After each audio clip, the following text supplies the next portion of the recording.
Doy gracias a Dios, hermanos, primeramente, por la oportunidad que me da de predicar su palabra una vez más. Y es un privilegio también, ¿verdad? Y creo que todos somos invitados a predicar su palabra de una u otra forma.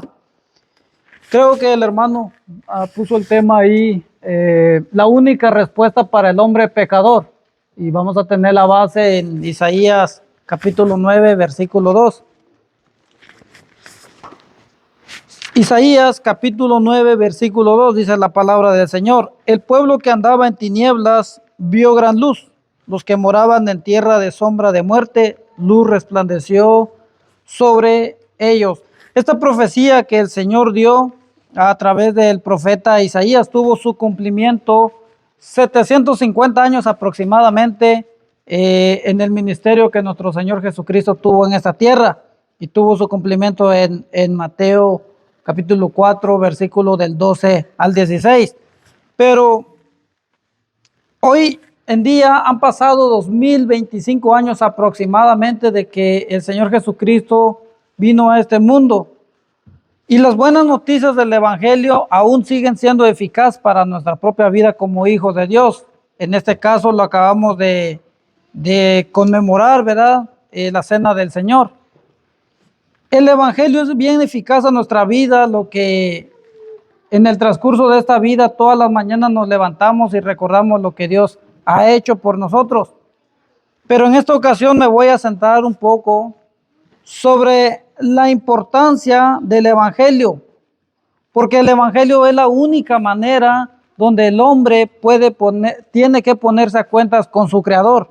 Es muy importante eso. No hay otro camino para poder llegar a la eternidad, excepto el Evangelio. Tenemos que forzadamente, todos nosotros, para entrar en la eternidad, para entrar en el reino de los cielos, entender el Evangelio de Jesucristo. Como primer encabezado, yo he escuchado muchos, en el transcurso, ¿verdad?, de estos días, he escuchado muchas personas. Creo que hablar con personas de afuera nos podemos entender cómo está este mundo. Hay muchas personas dicen que todos somos hijos de Dios, todos somos hijos de Dios y que Dios nos ama y bueno, Dios nos ama todo, claro que sí, Dios ha mostrado su amor en una cruz, pero el ser hijos de Dios, no todos son hijos de Dios. Y quiero que entendamos esto, cada uno de nosotros, en qué momento nosotros pasamos a ser hijos de Dios. Romanos 3:23 dice: por cuanto todos pecaron y están destituidos de la gloria de Dios. La palabra destituidos es alcanzar, quedar corto. Desde que el hombre, nuestros primeros padres, cayeron en el jardín del Edén, nosotros quedamos cortos, ya no alcanzamos los requerimientos que Dios pide para entrar en comunión con Él. Desde que el hombre cayó allá en el jardín del Edén, también, ¿verdad?, el pecado mató al hombre. Entró la muerte, como dijo la palabra del Señor en Génesis. La muerte va relacionado a toda persona que no conoce a Dios. Una persona que es incrédulo es muerto, hablando espiritualmente. La palabra muerte es separación. Una separación entre Dios y su creación. Es tan importante que nosotros como hijos de Dios aprendamos esas palabras para cuando el día de mañana nos toca hablar a un inconverso y explicarle cómo es nuestra condición delante de Dios. Acompáñenme a Romanos, la carta a los Romanos, capítulo 2, capítulo 5, versículo 12. El apóstol Pablo nos dice la palabra del Señor así: por tanto, como el pecado entró en el mundo por un hombre, y por el pecado la muerte, así la muerte pasó a todos los hombres, por cuanto todos pecaron. Si vemos ahí, dice, el pecado entró por un hombre. Entonces, hay preguntas que nos podemos hacer y decir, ¿verdad?, ¿quién no pecó primero, la mujer en el jardín del Edén?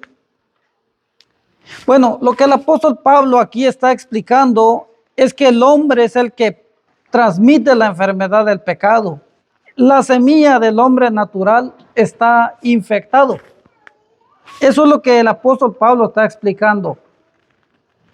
Por ejemplo, y también quiero dar ese ejemplo, ¿verdad? De que nuestro Señor Jesucristo, es por eso que Él no nació de una simiente humana, porque si hubiera nacido humanamente, Él hubiera sido pecador como todos nosotros.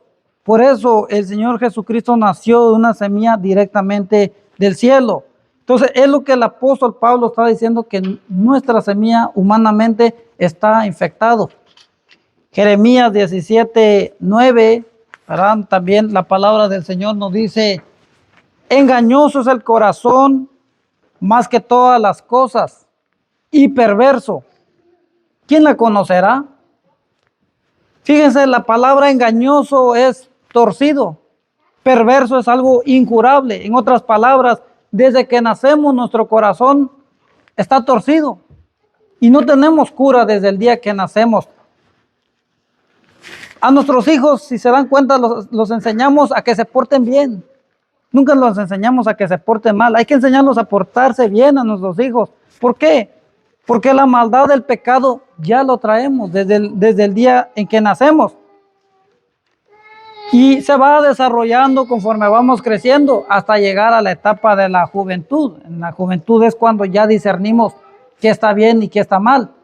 Entonces, de ahí Dios empieza a tratar con la vida de cada uno de nosotros, desde la juventud en adelante. Tenemos una condición delante de Dios pecaminosa, todos, ¿verdad? Como dice el texto de Romanos 3:23, todos pecaron y fuimos destituidos. Nuestra condición está mal delante de Dios. Pero, aquí va el pero, ¿verdad? Que a muchos no les gustan. Muchas personas altercan contra su Creador. Altercan contra Dios y dicen: ¿dónde está Dios? ¿Se han preguntado de eso? Si Dios existiera, ya hubiera curado a mi familiar. Si Dios existiera, no hubiera permitido que pasara eso.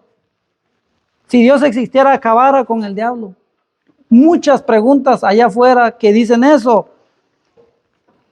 Ahora quiero responder a esas preguntas, de esas preguntas soberbias, ¿verdad? Que cuestionamos muchas veces. A veces el mismo barro, ¿verdad? Le dice al alfarero: ¿por qué me haces así? Sin entender que el alfarero puede hacer pedazos ese vaso y hacer uno nuevo. Quiero responder con la palabra del Señor. Por ejemplo, allá en Malaquías 3:6 dice: porque yo, Jehová, no cambio. El Señor siempre ha estado ahí desde su reino, ¿verdad? De que inició esta creación, su reino ha sido inconmovible, permanece para siempre. Incluso creo Santiago, ¿verdad?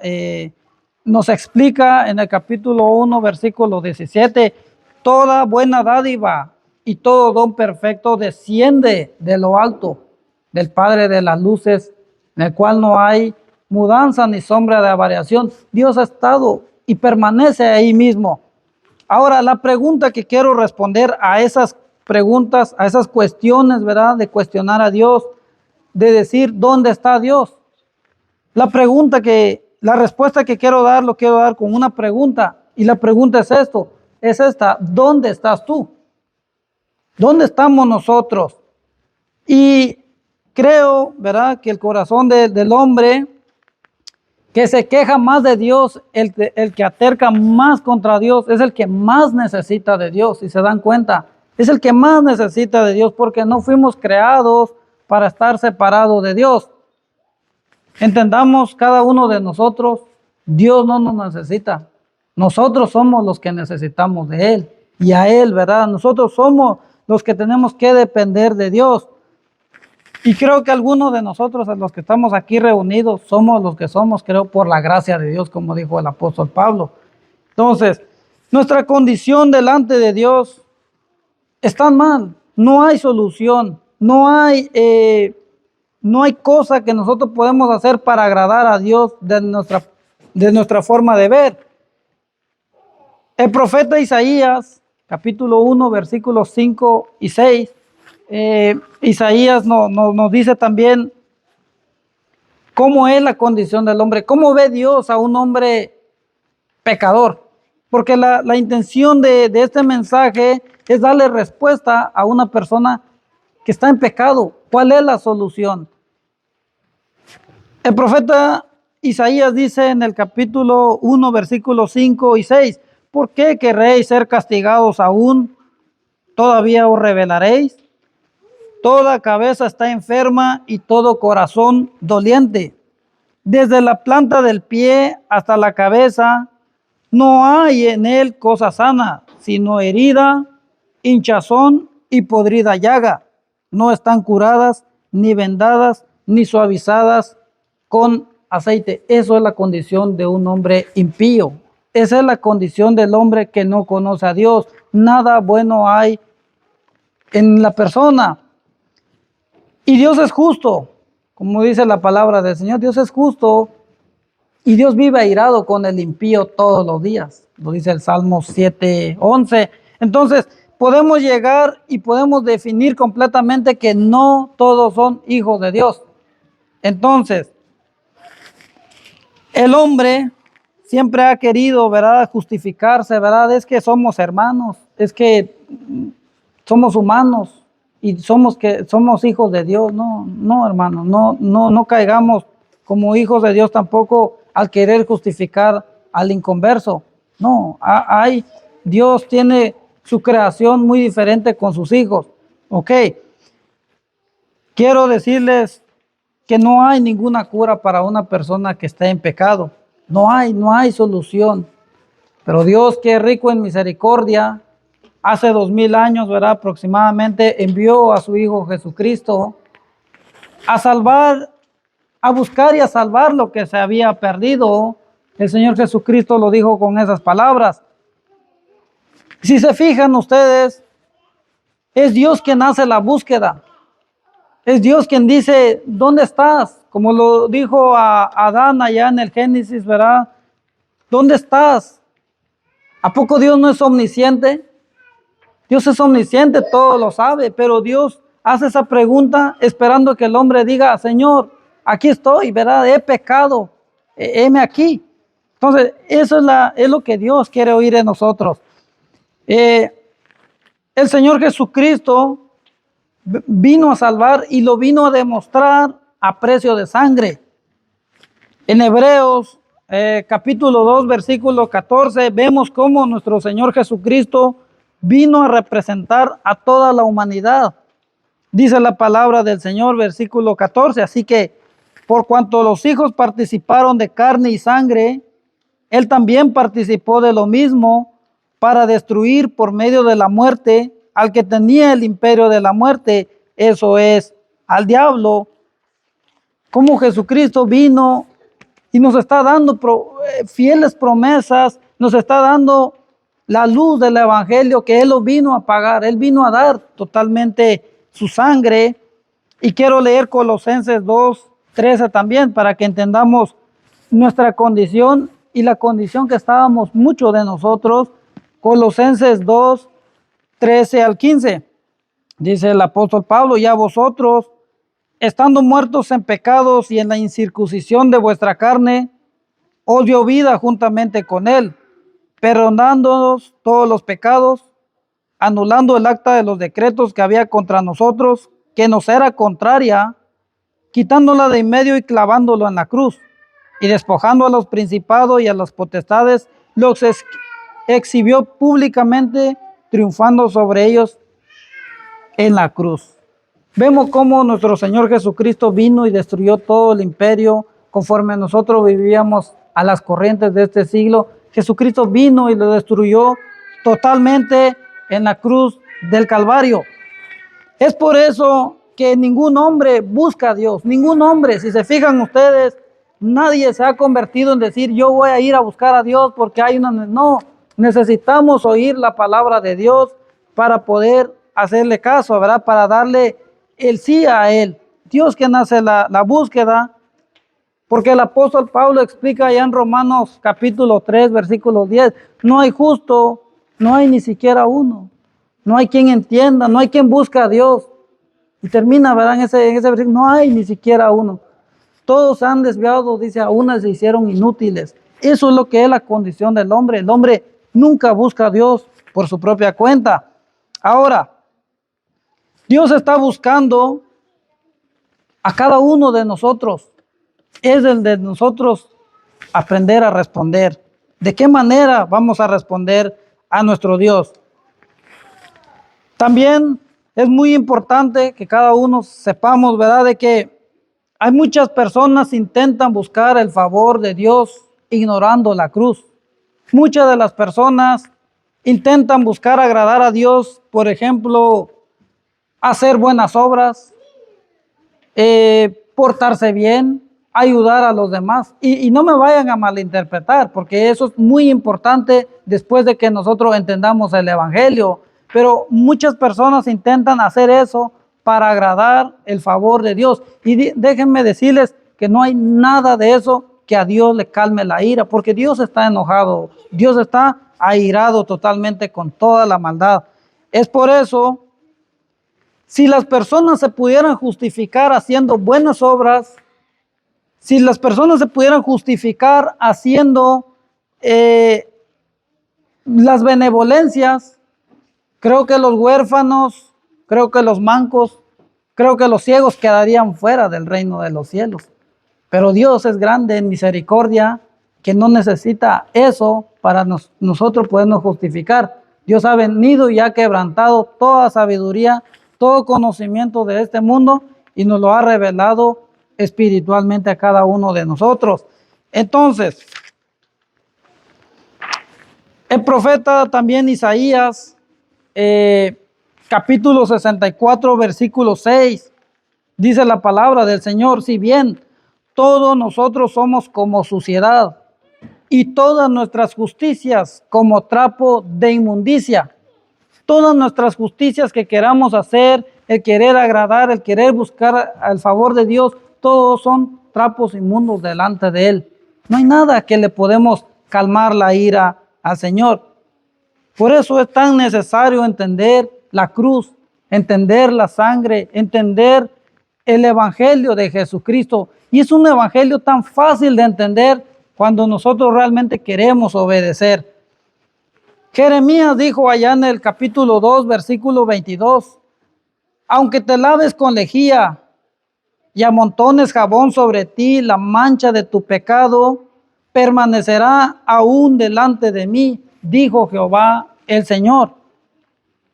Vemos cómo todas nuestras obras de inmundicia, todo lo que queremos hacer sin conocer a Dios, eso no basta delante de Dios. Hay una historia narrada en el libro de los Hechos, y cuando tengan tiempo pueden estudiar la historia de Cornelio. Cornelio era un varón piadoso y temeroso y que hacía muchas limosnas al pueblo, dice, y oraba a Dios siempre. Cornelio era una de las personas bondadosas que todo el pueblo lo reconocía. Oh, Cornelio era muy buena persona. Pero a Cornelio le hacía falta el Evangelio. A Cornelio le hacía falta creer en el Evangelio. Porque si no fuera por la cruz, que pudiéramos justificarnos de otra manera, pues la cruz no hubiera sido necesaria. Pero era necesario que padeciera Él por todos nosotros. Y quiero enfatizar un poquito qué es creer al Evangelio. Muchos de nosotros decimos creer al Evangelio y le sacamos tantas vueltas. El Evangelio es tan fácil de entender. El apóstol Pablo lo explicó también, ¿verdad? De allá en la primera carta a los Corintios, capítulos 15, versículo 3, ¿verdad? Que Cristo murió por nuestros pecados, conforme a las Escrituras, y que fue sepultado y que resucitó al tercer día conforme a las Escrituras. Eso es el Evangelio. Eso es creer en el Evangelio. Creer es que Cristo Jesús murió en la cruz. ¿Y por qué murió Jesús en la cruz? Dijo Ezequiel, ¿verdad? También que Él no quiere la muerte del impío, sino que se vuelva de su camino y que viva. Es lo que quiere Dios. Dios no quiere la muerte de ninguno de nuestros familiares que no creen en Dios. Dios no quiere que quizás nuestros padres son inconversos. Él no quiere que ellos se pierdan. Él quiere que ellos vivan. Pero lastimosamente tenemos el libre albedrío, ¿verdad? Donde voluntariamente rechazamos a Dios. O lo tomamos o lo rechazamos.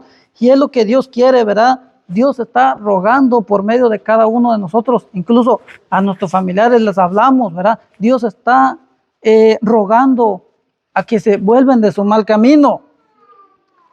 Pero ¿saben qué es lo que a veces y nos ha impedido, ¿verdad? Y nos impidió en nuestro tiempo anterior el creer en el Evangelio, nuestra soberbia, nuestra prepotencia, nuestro orgullo, porque no reconocemos muchas veces que estamos mal. Muchas veces no reconocemos que decimos, Señor, he pecado, como lo dijo el rey David. Contra ti solo he pecado. O sea, yo soy el que tengo la culpa. A veces culpamos a los demás. Yo soy así porque mi mamá me trató así, mi papá me trató así. No, es porque así lo queremos nosotros. Entonces, cuando realmente entendemos y reconocemos a Dios de esa manera, Señor, yo soy el que estoy mal. Dios nos quebrantará el corazón, verá, y nos dará la sabiduría que viene desde arriba. Y muchas personas no les conviene ponerse a cuenta con su creador también. Otra parte muy importante. ¿Saben por qué no quieren ponerse a cuenta con su creador? Incluso muchos jóvenes. Porque no les conviene. Quieren seguir viviendo, deleitándose en sus pecados. Quieren seguir probando el mundo. Quieren seguir quizás bailando, no sé. Por eso no conviene. Todos sabemos que hay un Dios, pero no queremos aceptarlo. ¿Por qué? Porque no queremos dejar lo que el mundo hace. Y el servir a Dios es renunciar a todo eso. Es negarnos a nosotros mismos, tomar nuestra cruz y seguirle a Él como Él lo dijo. Entonces, es lo que Dios quiere hacer con cada uno de nosotros. Y creo que algunos de ustedes Dios ha preparado su corazón. Incluso el profeta Isaías, me gusta mucho el libro de Isaías, porque Isaías hace mucho llamamiento a que busquemos a Dios. Isaías capítulo 55, versículo 6 dice, buscad a Jehová mientras puede ser hallado. Llamadle en tanto que está cercano. Deje el hombre impío su camino y el hombre inicuo sus pensamientos y vuélvase a Dios, el cual tendrá de él misericordia. Y al Dios nuestro que es amplio en perdonar, ¿verdad? Entonces, ahí la palabra buscar. Fíjense, hablábamos de que Dios hace la búsqueda. Ahora dice aquí que busquemos nosotros a Dios. ¿Hay una contradicción? Claro que no. El buscar a Dios no requiere a que Dios está perdido o a que Dios esté gobernando otras galaxias. No, Dios está ahí cercano, esperando oír nuestra respuesta. El buscar a Dios ahí, la palabra, verán, en el hebreo es ponerse a cuenta. El buscar a Dios es poner a cuenta, reconocer que estamos mal, reconocer que hemos pecado contra Él y contra el cielo. Eso es la palabra buscar a Jehová. Incluso el profeta Isaías también, en el capítulo 1, 18, él nos llama y nos dice, venid, dice el Señor, y estemos a cuenta. Dice, ven, entremos en juicio, ¿verdad? Hablemos. Dios es un Dios que entiende y lo que quiere Él es que reconozcamos. Él no es un dictador como lo he dicho anteriormente, ¿verdad? Dios ha venido y nos ha dicho, estemos a cuenta. Si tus pecados fueren rojos, ¿verdad? Vendrán a ser como la lana blanca, como si fueran como lo más sucio que pueda el hombre tener en el corazón. Dios puede venir y ponerle vestiduras nuevas. Son promesas que Dios está haciendo cada uno de nosotros. Las buenas noticias del Evangelio es esa, que Dios nos puede perdonar y traspasarnos al reino de los cielos. Platicaba con una persona hace poco y le dije, el rechazar a Dios, amigo mío, el rechazar a Dios es una ignorancia de las personas. Es una ignorancia, no se puede llamar de otra cosa. Al rechazar a Dios, te están dando una oportunidad, una oferta donde tu vida va a mejorar. Vienes y lo rechazas. Sí, pero Dios es tan grande, ¿verdad? Que de esa manera, a través del Evangelio, va a hacer, ¿verdad? Y va a tratar con cada persona y todas las personas serán salvos por medio del Evangelio. No hay otro camino, no hay otra alternativa. Jesús dijo, ¿verdad? Allá en Lucas 4:18 también, el Espíritu del Señor está sobre mí, por cuanto me ha enviado a dar buenas nuevas a los pobres, a sanar a los quebrantados de corazón, a pregonar a los cautivos y vista a los ciegos, y a poner en libertad a los oprimidos, a predicar el año agradable del Señor. Es lo que vino a hacer nuestro Señor Jesucristo, a venir a darnos lo mejor para nosotros. Por eso es tan importante que cada uno de nosotros hemos entendido y que sigamos, nos verá, aferrándonos a las cosas de Dios, tomándolos para nosotros mismos. Y sobre todo, verá, aquel que no ha tomado una decisión, arrepentirse de sus pecados y creer en el Evangelio. Hemos explicado muchas veces, y no nos vamos a cansar, el Evangelio conlleva, el arrepentimiento conlleva a cambiar nuestro modo de pensar. El creer es obediencia, no es creer intelectualmente. Yo creo en Dios. Mucha gente dice, yo creo en Dios. No se sorprendan. Dice Santiago, ¿verdad? Que los demonios creen y tiemblan. El diablo cree, el diablo no es ateo, el diablo cree más que muchas personas. Él sabe que hay un Dios y tiene miedo. Pero, entonces, ¿qué es creer? Creer es obedecer a lo que Dios dice en su palabra, a lo que Dios ha venido a hacer por nosotros. Tenemos que creer a lo que Él dijo. Hay perdón para todo aquel, ¿verdad?, que vive mal, para todo aquel que la esclavitud del pecado, mucha esclavitud, ¿verdad?, que vemos alrededor, los vicios, la drogadicción, todas esas cosas. En este mundo no hay solución. La única solución que nos puede curar solamente es de Jesucristo, la sangre, ¿verdad? Solamente la sangre de Jesucristo es la que nos va a limpiar, nos limpia y nos seguirá limpiando de toda maldad en este mundo. Muchas veces también hablamos con personas, a veces nosotros damos un mal juicio a los demás. Mira, si no te arrepientes hay un infierno para ti. Tómalo, déjalo, ¿verdad?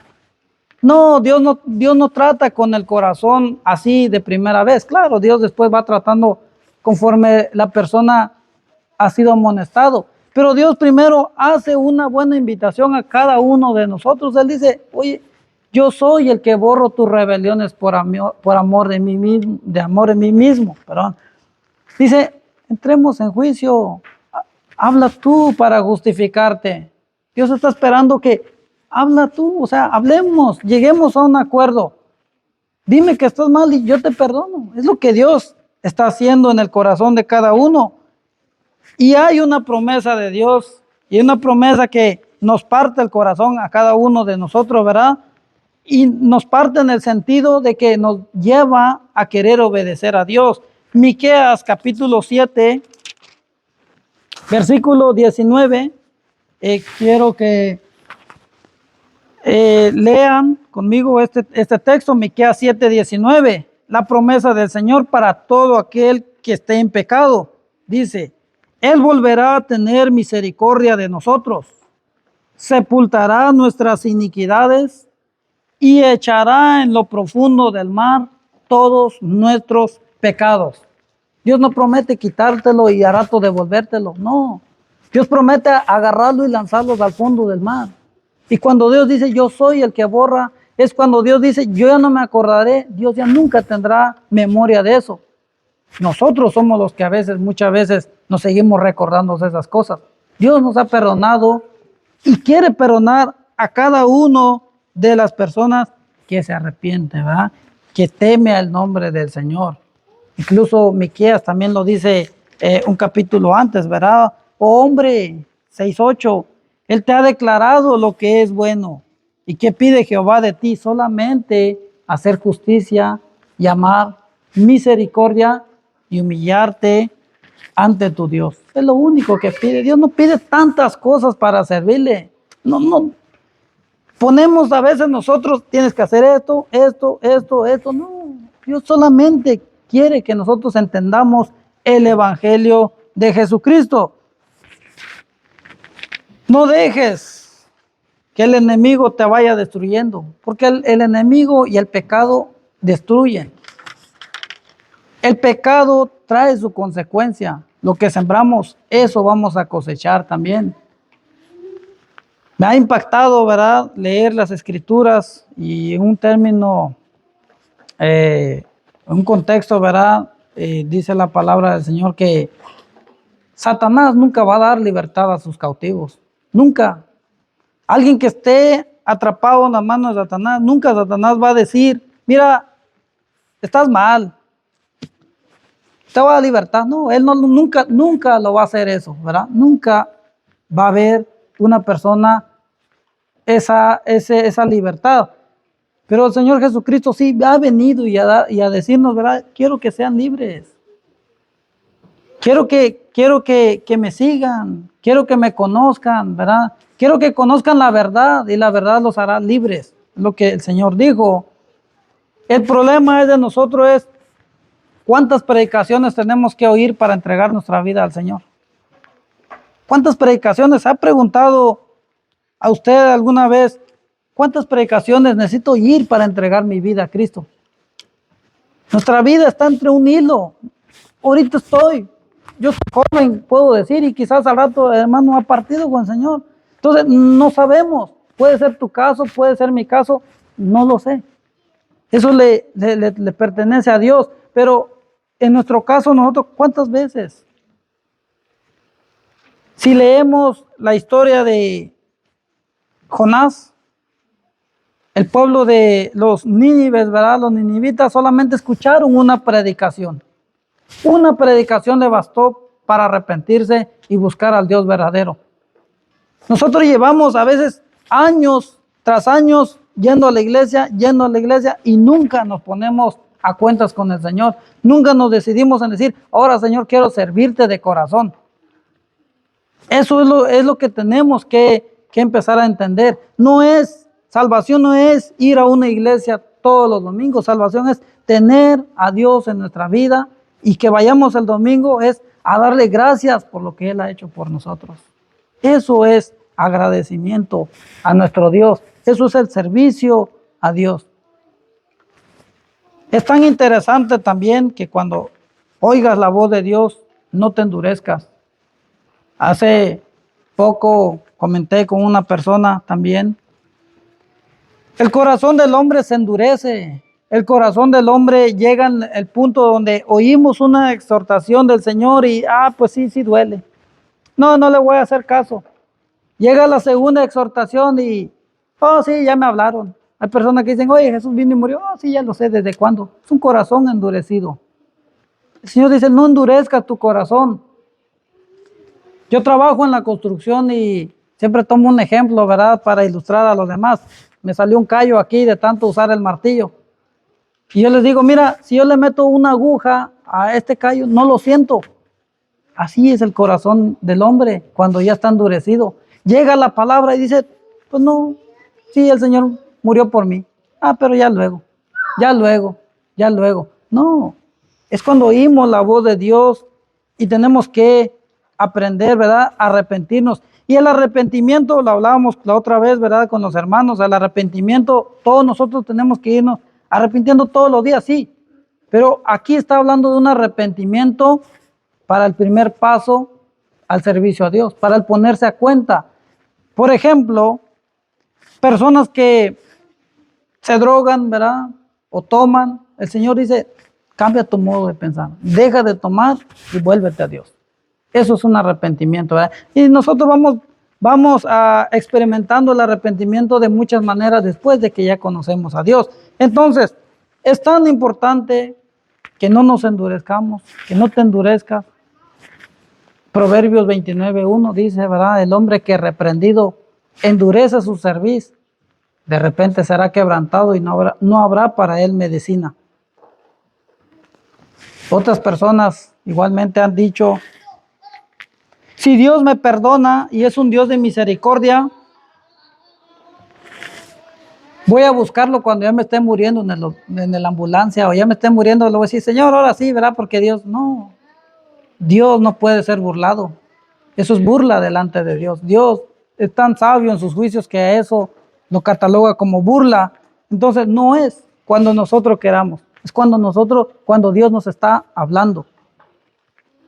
Es importante que cada uno de nosotros vengamos a la cruz todos los días pero en este caso lo he hecho, ¿verdad? Particularmente con los que no conocen a Dios. Es momento de que se vuelvan de sus mal caminos y se vuelvan a Dios. Y Dios, ¿verdad? Está listo, ¿verdad? Preparado para perdonar sus pecados. Él está ahí, cerca de ti, esperándote eso. Esperando que confesemos nuestros pecados también. Dice que el Señor Jesucristo, ¿verdad? El que me confiese delante de los hombres, yo le confesaré delante, ¿verdad?, de mi Padre que está en los cielos. Pero si me niegan también, yo me negaré, ¿verdad?, en aquel día, ¿verdad? Entonces el Señor está dando la invitación a cualquiera uno de nosotros. Y en el momento cuando nosotros damos paso, ¿verdad?, al creer, al obedecer, somos aceptados en el amado. Es ahí donde entra el texto, ¿verdad?, de que pasamos, ¿verdad?, de creación a hijos de Dios, como lo explica el Evangelio de Juan 1:12. Y a todos los que le recibieron, ¿verdad?, les dio la potestad de ser hijos de Dios. En ese momento nos convertimos en hijos de Dios cuando aceptamos la cruz de Jesucristo. Quiero hacer una invitación también a todos los jóvenes, a todos los que no han puesto, ¿verdad?, su confianza en el Señor, no han decidido creer en el Evangelio, creen que Jesucristo es el Hijo de Dios, creen que Jesucristo va a venir por segunda vez. ¿Qué les impide que sean bautizados? Dice la palabra del Señor. ¿Qué les impide? ¿Qué hay para ser bautizado? Está en nosotros tomar esa decisión o rechazarlo. Y un texto tan interesante y tan bonito que dice en Hechos capítulo 22, versículo 16. Ahora pues, ¿por qué te detienes? Levántate y bautízate y lava tus pecados invocando su nombre. Hechos 22, 16. Está la invitación para cada uno de ustedes, ¿verdad?, que no han conocido el Evangelio, y venir y ponernos a cuenta del Señor. Y hay un texto que ha marcado mi vida, que dice la palabra del Señor: clama a mí, ¿verdad?, y te enseñaré cosas. Clama a mí, yo te responderé y te enseñaré cosas grandes y ocultas que tú no conoces. Tenemos que aprender a clamar a Dios y Dios nos va a enseñar muchas cosas, y muchos de nosotros experimentamos cosas que nosotros no lo comprendemos sin antes venir y ponernos a cuenta con el Señor. La invitación está abierta a cada uno de ustedes. Vamos a ponernos de pie para cantar el himno de invitación y que sea Dios quien los bendiga.